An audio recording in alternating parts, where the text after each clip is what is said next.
누가복음 1장 46절에서 55절까지 봉독합니다. 마리아가 이르되 내 영혼아 주를 찬양하며 내 마음이 하나님 내 구주를 기뻐하였음은 그의 여종의 비천함을 돌보셨음이라. 보라 이제 후로는 만세에 나를 복이 있다 일컬으리로다. 능하신 이가 큰 일을 내게 행하셨으니 그 이름이 거룩하시며 긍휼하심이 두려워하는 자에게 대대로 이르는도다. 그의 발로 힘을 보이사 마음의 생각이 교만한 자들을 흩으셨고 권세 있는 자를 그 위에서 내리치셨으며 비천한 자를 높이셨고 줄이는 자를 좋은 것으로 배불리셨으며 부자는 빈손으로 보내셨도다. 그 종 이스라엘을 도우사 긍휼히 여기시고 기억하시되 우리 조상에게 말씀하신 것과 같이 아브라함과 그 자손에게 영원히 하시리로다 하니라. 아멘. 봉독한 말씀을 가지고 큰 일을 내게 행했으니 라고 하는 내용으로 함께 은혜를 받습니다. 이 대림절이라고 하는 말이 있습니다. 이 대림절이라고 하는 것은 메시아를 기다리는 것을 말하는데 성탄 4주 전에 대림절이 시작이 됩니다. 그리고 4주간이 지나서 이제 성탄절이 되는 것이죠. 그래서 올해는 11월 29일이 대림절이 시작이 되는 겁니다. 이 대림절이라고 하는 것은 기다리는 건데 이 기다린다라고 하는 것은 믿음을 전제로 하는 것입니다. 믿음이 없으면 기다림도 존재하지 않습니다. 창세기에 하나님의 약속하신 것에서 아브라함이 기다렸고 그의 후손 이삭이 기다렸고 야곱이 기다렸어요. 그리고 그의 자손 이스라엘이 기다리는 겁니다. 그러면 그들이 무엇을 기다린다는 것이냐? 바로 하나님의 아들 메시아를 기다리는 겁니다. 바로 그 기다리던 하나님의 아들 예수가 이 땅에 오신 거죠. 이것이 바로 성탄절, 그러니까 인카네이션이라고 합니다. 그러니까 성육신이라고 해요. 성육신.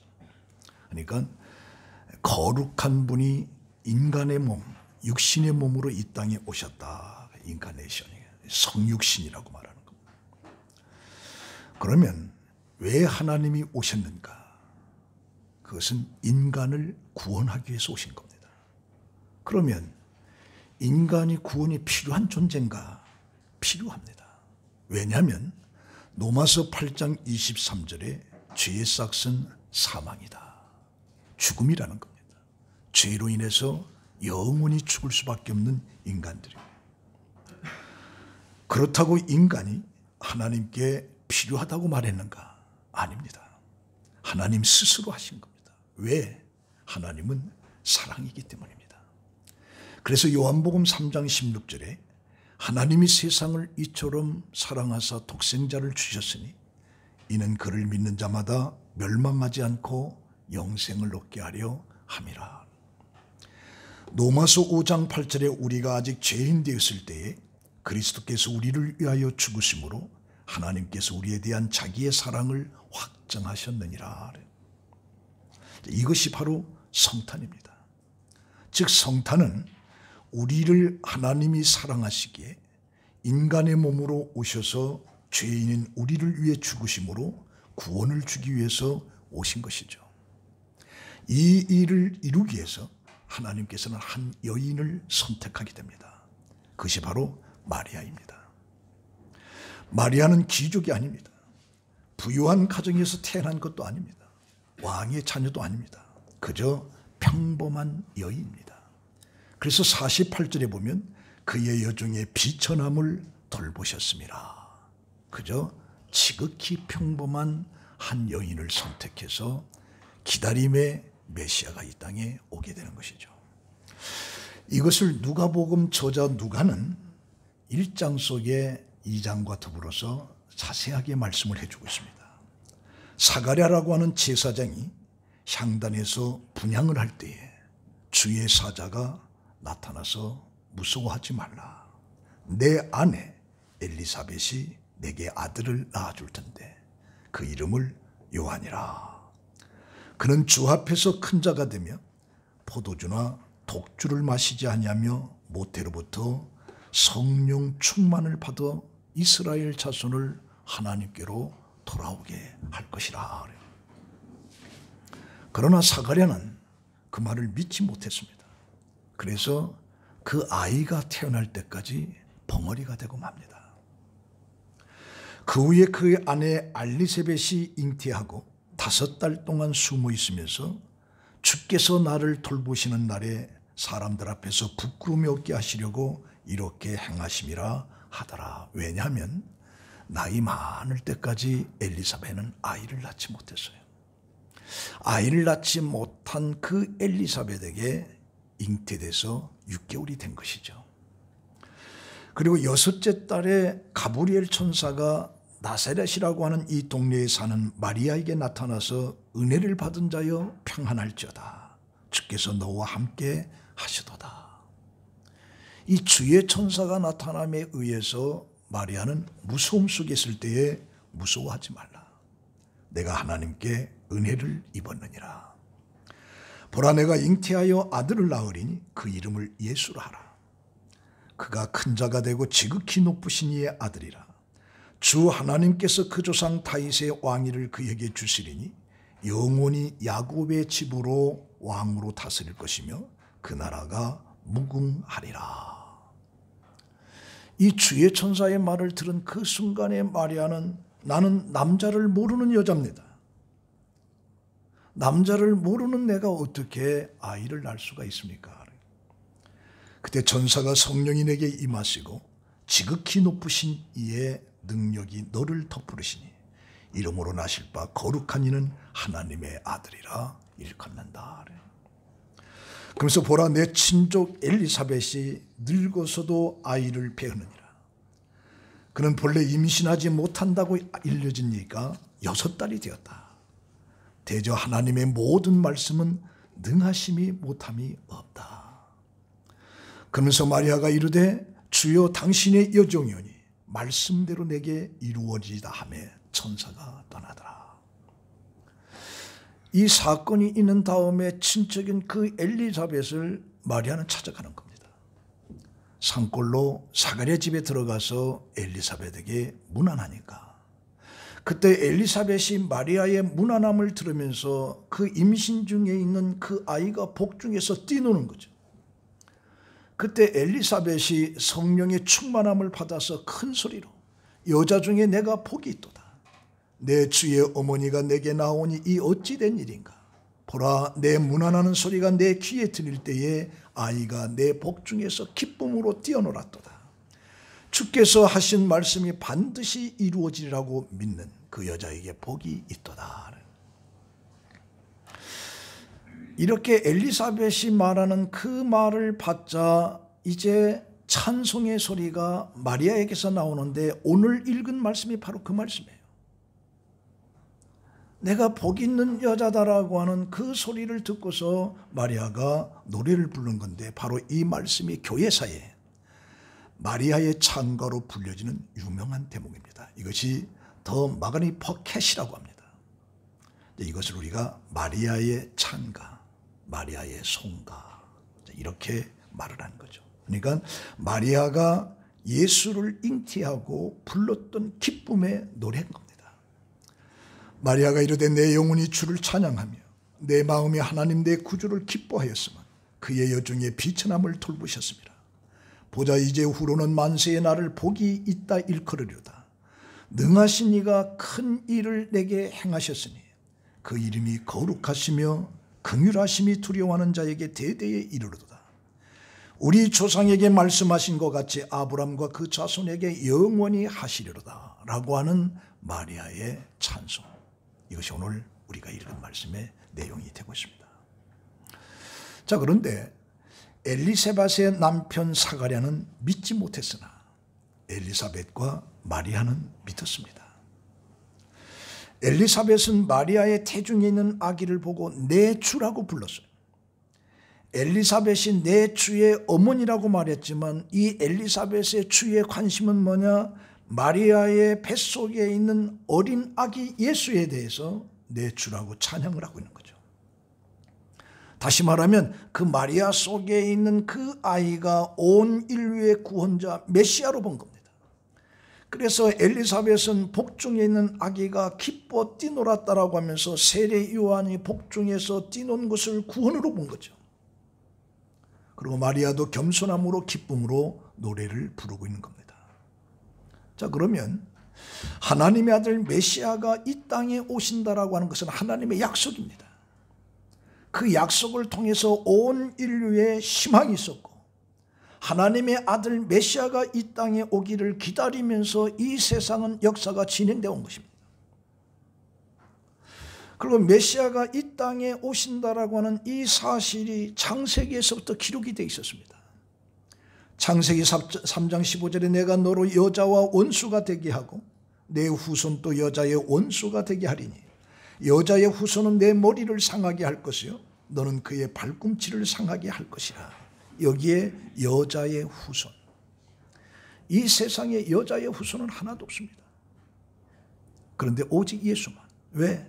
그는 처녀의 몸으로서 성령에 의해서 잉태된 존재이기 때문에 바로 여자의 후손이 되는 거예요. 창세기 12장 3절에 보면 땅의 모든 족속이 너로 말미암아 복을 얻을 것이라. 바로 예수 그리스도 모든 세상이 복을 받을 것이라 말하고 있습니다.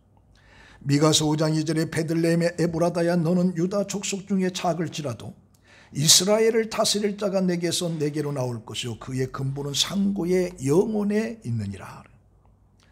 이사야 7장 14절에 그러므로 주께서 친히 징조를 너희에게 주실 것이니 보라 처녀가 잉태하여 아들을 낳을 것이요 그의 이름은 임마누엘이라 하리라. 그래서 약속한 창세기로부터 약속한 하나님의 아들 메시아가 이 땅에 왔습니다. 그런데 그 예수를 알아본 사람은 하나도 없었습니다. 요한복음 1장 10절에 그가 세상에 계셨음에 세상은 그로 말미암아 지은 바 되었으되 세상이 그를 알지 못하였고 자기 땅에 오매 자기 백성이 영접하지 아니하였으나 영접하는 자 곧 그 이름을 믿는 자에게는 하나님의 자녀가 되는 권세를 주셨다. 근데 아무도 몰랐어요. 그런데 이 사실을 안 사람이 있었습니다. 그게 바로 누가복음 2장 25절에 나옵니다.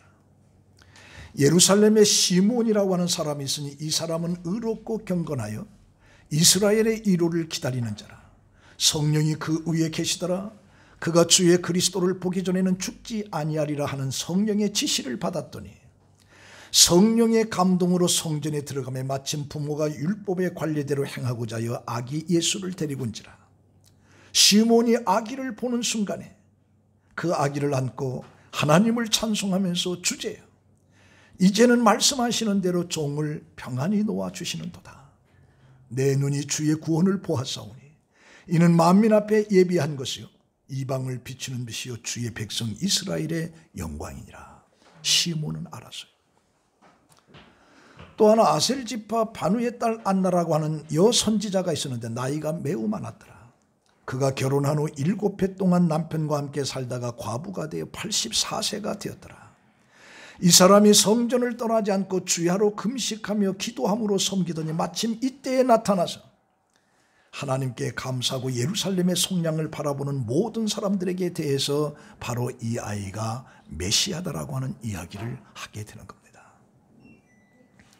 그럼 여기서 우리는 종말론과 성탄과의 이 관련, 어떻게 보면 이 성탄과 종말과는 거리가 먼 이야기 같은데 기다림이라고 하는 차원에서 볼 때는 종말론과 성탄과는 일맥상통을 하고 있는 겁니다. 그래서 이 신약 속에서는 다시 오실 재림의 주님을 기다림으로 모든 것을 건디면서 영원한 소망을 가지고 사는 것, 이게 그리스도인입니다. 예수 그리스도가 이 땅에 오시는 그 초림을 기다리던 사람처럼 신약 속에는 우리 그리스도인들은 다시 오실 그 예수를 기다리면서 사는 것, 이게 바로 우리 신앙인들의 삶인 겁니다.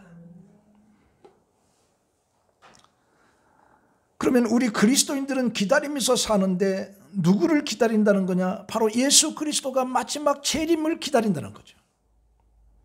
그래서 성경에 그런 내용들이 많은데 데살로니가전서 5장 1절에 형제들아 때와 시기에 관하여는 너희에게 쓸 것이 없으면 주의 날이 밤에 도적같이 이룰 줄을 너희 자신이 자세히 알기 때문이라.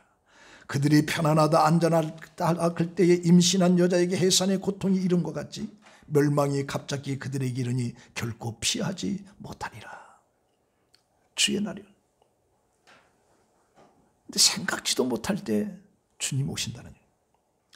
요한계시록 22장 20절에 이것들을 증언하면서 이가 이르시되 내가 진실로 속히 오리라 하시거늘 아멘. 주 예수여 오시옵소서.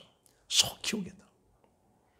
베드로후서 3장 12절에 하나님의 날이 임하기를 바라보고 간절히 사모하라. 그날이 하늘의 불에 타서 부러지고 물질이 뜨거운 불에 녹아지려니와 우리는 그의 약속대로 의가 있는 곳인 새하늘과 새 땅을 바라보는도다. 베드로후서 3장 10절에 주의 날이 도적같이 오리니 그날에는 하늘이 큰 소리로 떠나가고 물질이 뜨거운 불에 부러지고 땅과 그 중에 있는 모든 것이 드러나리로다. 빌립보서 3장 20절에 그러나 우리의 시민권은 하늘에 있는지라 거기서부터 구원하는 자 곧 예수 그리스도를 기다리노니 그는 만물을 자기에게 복종하실 수 있는 자의 역사로 우리의 낮은 몸을 자기 영광의 몸의 형체와 같이 변하게 하시리라. 마태복음 25장 1절 속에 신랑을 기다리는 10명의 처녀의 비유들이 나오는 겁니다. 그래서 신약 속에 예수 그리스도를 믿는 그리스도인들은 하나의 공통점이 있는데 그 공통점이 뭐냐? 다시 오실 주님을 기다린다는 얘기죠. 그러나 기다린다라고 하는 것에 있어서 마냥 기다려서는 안 된다. 그 기다림 속에는 준비해야 될 것이다. 그냥 시간이 흘러가라고 기다리는 게 아니라네. 마치 시험을 앞두고 있는 그 학생이 시험의 날짜를 기다릴 때 그냥 잠만 자고 기다리는 것이 아니라 그 기다림 속에는 열심히 공부하고 열심히 노력하는 것처럼 우리도 기다린다라고 하는 그 재림의 신앙을 가진 우리에게는 준비하는 것이 있어야 된다. 준비하는 것. 그럼 대체 무엇을 준비해야 된다는 거냐? 그것을 세 가지 측면에서 보면 첫 번째 깨어 있으라. 그래서 어떻게 보면 성탄은 깨어 있는 겁니다. 깨어 있는 것. 자, 그러면 우리가 깨어 있어야 된다라고 할 때 무엇에 깨어 있어야 되느냐? 예수를 기다리면서 따르는 길은 특별한 어떤 종교적인 행동에서 오지 않습니다. 우리가 사는 현장에서 우리와 함께 사는 사람들을 섬기면서 돌보면서 나누어주면서 이것이 바로 주님이 오시는 것을 기다림 속에 깨어있는 자의 삶인 겁니다. 그래서 마태복음 3장 10절에 이미 도끼가 나무 뿌리에 놓였으니 좋은 열매를 맺지 아니하는 나무보다 찌개서 불에 던지리라고 하는 이 좋은 열매, 이건 섬김입니다. 이건 주는 겁니다.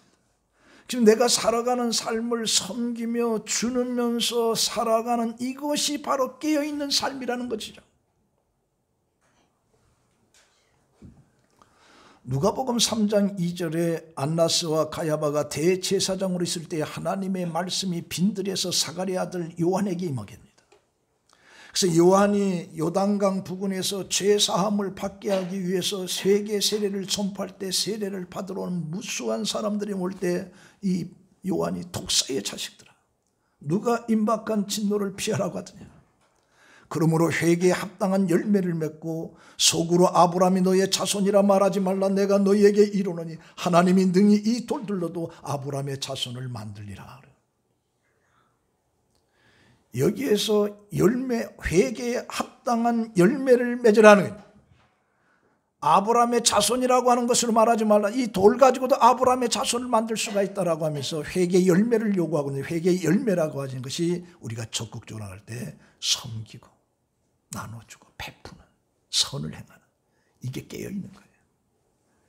예수 그리스도가 다시 오신다라고 하는 것을 내가 믿고 깨어있는 삶이라고 할 때 깨어있는다라고 하는 것이 바로 이런 삶이란 말이죠. 이런 삶이 없이 내가 살아가는 그건 깨어있는 게 아니에요. 준비하는 게 아니란 말이죠. 이 말을 들을 때 그 수많은 무리들이 그럼 우리가 무엇을 하리까? 그때 세례 요한은 말하기를 옷 두 벌 있는 자는 옷 없는 자에게 나눠줄 것이요 먹을 것이 없는 자도 그렇게 할 것이니라. 그때 세리들도 와가지고 선생이 우리는 무엇을 하리까? 부과된 것 외에는 거두지 말라. 군인들도 말합니다. 우리는 무엇을 하리까? 강탈하지 말고 거짓으로 고발하지 말고 주는 급료를 족한 줄로 알라. 그래서 깨어 있어서 산다라고 하는 삶이 무엇인가를 구체적으로 얘기하고 있어요. 미국에 비행기를 타고 뉴욕에 가게 되면 일반적으로 옛날에 칼기가 케네디 공항에 이륙을 착륙을 했습니다. 그런데 뉴욕에는 케네디 공항 말고도 또 하나의 공항이 있는데 나구아르디아라고 하는 공항입니다. 근데 본래 이 나구아르디아라고 하는 것이 뉴욕 시민이 아주 사랑했던 유명한 뉴욕 시장의 이름입니다. 그 나구아르디아라는 그 시장이 있었는데 그분이 시장이 되기 전에 판사였었습니다. 근데 어느 날 추운 겨울날 재판석상에서 한 노인을 보았는데 그 노인은 추운 겨울에 외롭게 살고 가족이 없다 보니까 남의 지갑에서 20불을 도둑질하다가 걸린 거죠. 그래서 체포돼서 법정에 서게 됐는데 판결을 하기 전에 판사가 이렇게 물어봤습니다. 노인장 하실 말씀이 있습니까? 그러자 그 노인이 이제 그 재판장을 향해서 이렇게 말합니다. 판사님, 저에게 한 번 긍휼을 베풀어 주십시오. 긍휼을 베풀어 달라고 사정을 하는 거예요. 잠시 동안 그 노인장에게는 정말 긍휼이 필요하군요.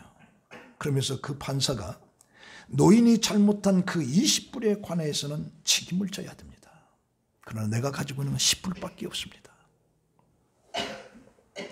이 노인장이 춥고 배고프도록 버려둔 데는 저의 책임도 상당히 크기 때문에 근데 내게 10불밖에 없으니 10불이 더 필요합니다.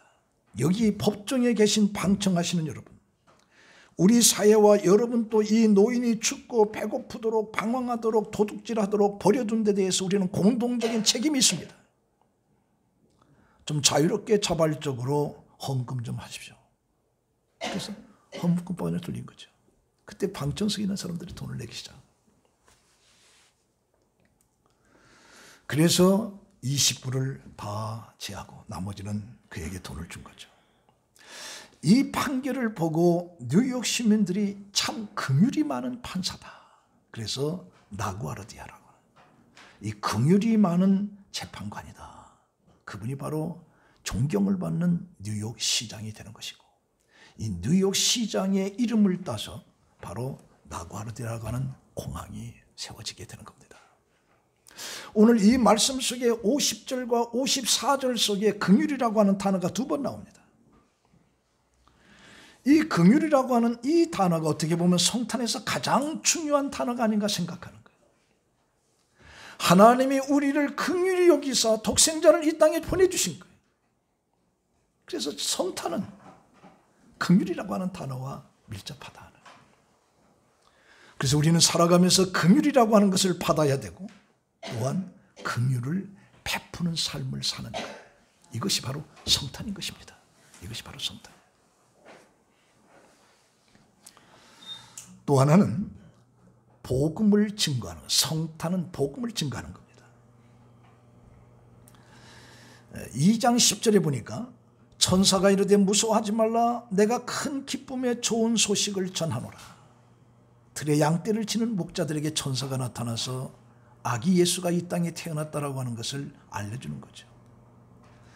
그래서 그 목자들은 그 소리를 듣는 순간에 그것을 확인하기 위해서 베들레헴 나국간을 간 거예요. 그리고 거기 있는 어머니에게 거기 있는 모든 사람들에게 천사가 말해준 내용을 그들에게 다 이야기하는 거예요. 어떻게 보면 예수 그리스도의 탄생에 대한 복음 증거의 첫 번째가 바로 목자들인 거죠. 그래서 성탄은 인간을 구원하기 위해서 하나님이 인카네이션, 신이 인간의 몸으로 내려왔다는 이 성육신, 이 예수를 전하는 것. 이게 성탄이에요. 여러분들 제가 어떤 제 간증책에 보는데 여러분들 잘 아실지 모르겠습니다만 문중경 전도사가 있습니다. 여자분입니다.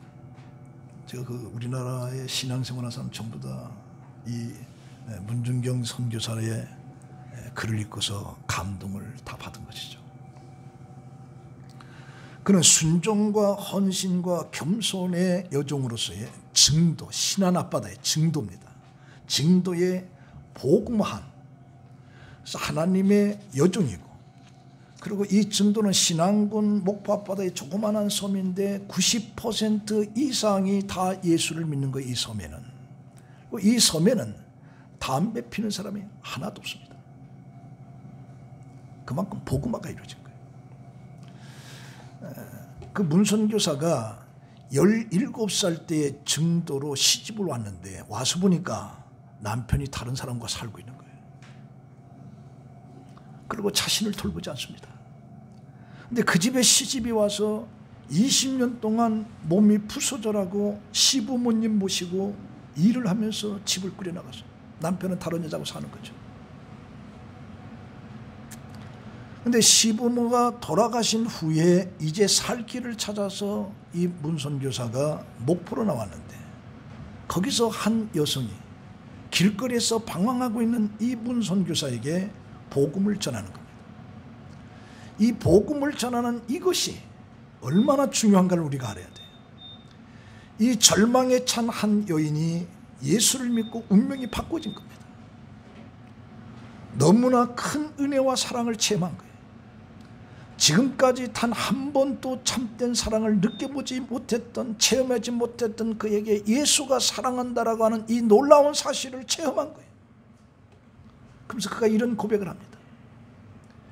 이제 죽어도 여한이 없지만 내가 받은 예수의 사랑을 다른 사람들에게 전해야 되겠다. 그리고 그 나이에 40세가 돼서 신학교에 들어가는 거예요. 열심히 공부하면서 복음을 증거하는데 신안 앞바다의 수많은 섬들을 다니면서 하나님의 사랑을 저들에게 전해준 거죠.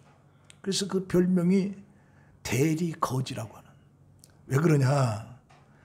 잔치집에 가서 음식을 얻어다가 굶주린 사람들에 나눠주는 거예요. 불쌍한 사람들에 나눠주는 거예요. 헐벗은 사람들에게 옷을 전달해주고 장티푸스 전염병에 들어서 가족들도 돌보지 않는 그에게 그가 가서 돌보는 거예요. 그때 많은 사람들이 말기니까 뭐라고 하냐? 나는 어차피 홀몸이니까 죽어도 괜찮다.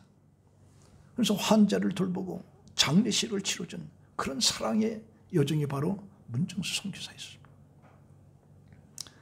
그가 신학교를 다니던 1931년 6년 동안 무려 3교회를 세우는데 임자진리교회, 중동리 성결교회, 대철이 성결교회를 세웠어요. 또 3개의 기도처를 세워서 정말 가는 곳마다 교회를 세우고 큰 부흥의 역사가. 그래서 우리나라 유명한 이성봉 부흥 강사가 그런 말을 했어요. 그 문선교사가 한 해에 고무신을 9컬레나 닳도록 동분서주하면서 교회를 세웠다. 그렇게 말하고 있어요. 그런데 6.25가 나자 공산당원들이 그 문선교사를 붙잡아놓고 뭐냐? 새끼를 많이 깐 씨암탉이다. 그런 죄목으로 문전도사를 체포해서 축창으로 찌르고 발로 차고 총대에 찍혀 순교할 때 그가 이런 고백을 합니다. 찬송과 영광을 받으시기에 합당하신 주님, 존귀 영광 모든 권세 주님 홀로 받으시고 멸시천대 십자가는 제가 지고 가오리다. 지금 또 살아계신 하나님 죄 많은 이 영혼을 받으소서. 그러고 목숨을 끊는 거죠.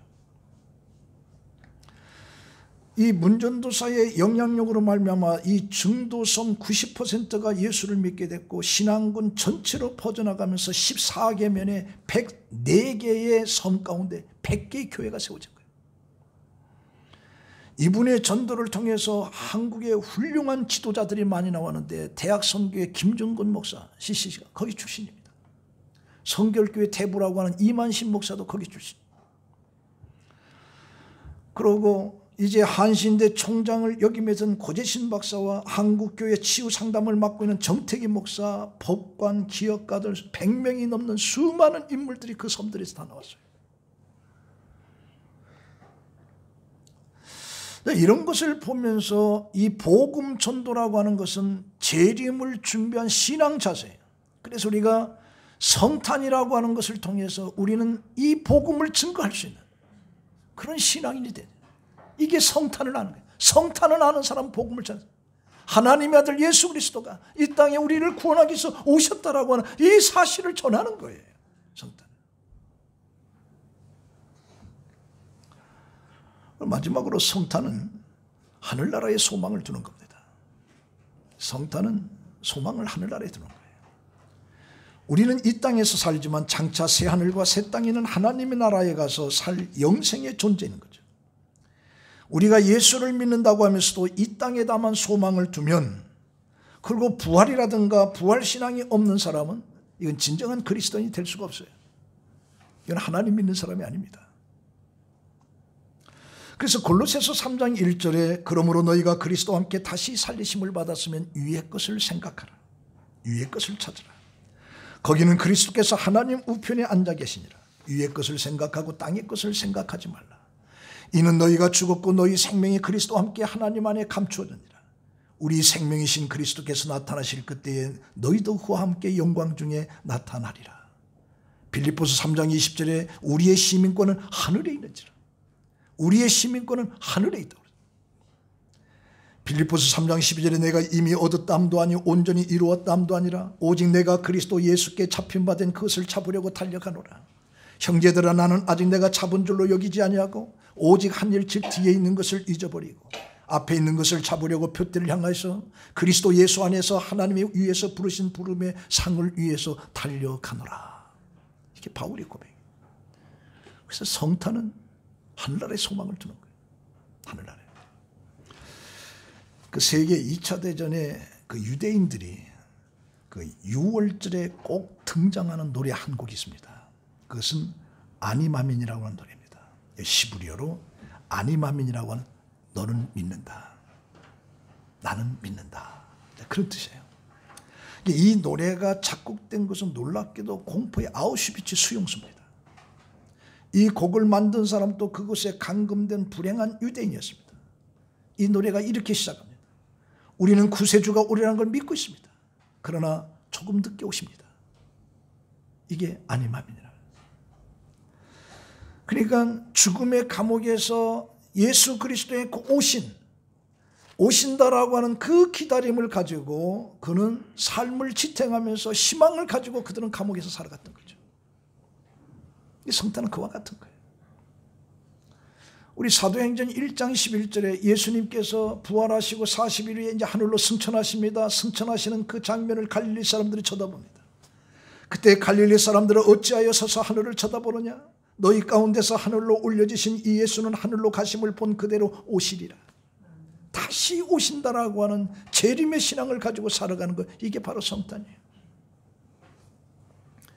일본의 사상가 내촌감사가 있습니다. 이분이 일본에 한참 군국주의가 열풍을 일으킬 때 동경고보 교사로 재직 중이었습니다. 그런데 그는 일본의 경축식날 담당하게 신사참배를 거부한 거예요. 이 신사참배를 거부하니까 언론과 학교로부터 매국노라고 하는 이제 매도를 당하면서 사임 압력을 받고 결국에 사표를 냅니다.